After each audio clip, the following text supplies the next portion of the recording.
So right now we have passion fruit and we had loofah, and loofah has been a pretty big hit. And so right now I'm planning on planting pumpkins, corns, and beans.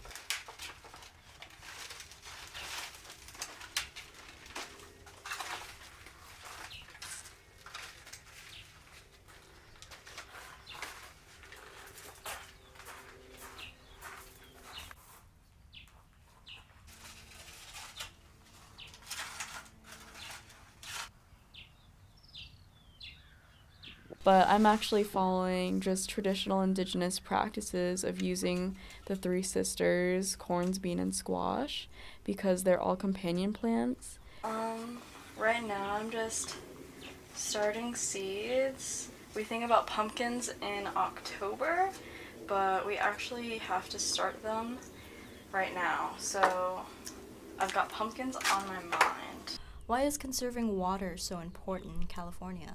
So California is a Mediterranean climate, so that means we have hot summers, very hot and dry summers more specifically, and then kind of cool and wet winters. And so that means we don't get a lot of water here in Southern California, and since water is essential for life, and we have a very limited resource here, we actually have to import water from Northern California.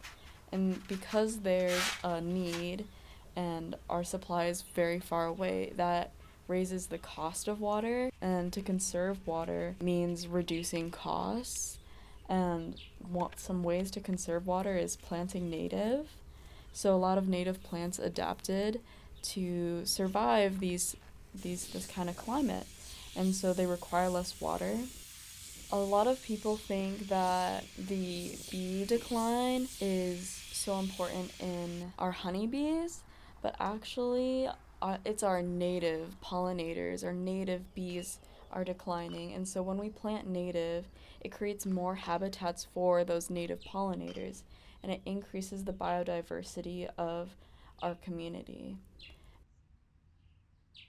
Because of climate change, things are getting warmer globally, but that causes the changing seasons to shift so that way they're longer, and that sounds like it's better, but we also have to keep in mind that the soil also needs time to replenish itself. So soil needs to be renewed of nutrients, and after a growing season, you want to plant another plant that will actually help fix nitrogen into the soil and give back to the soil. So, what's the real difference between soil and dirt? Aren't they the same? So no.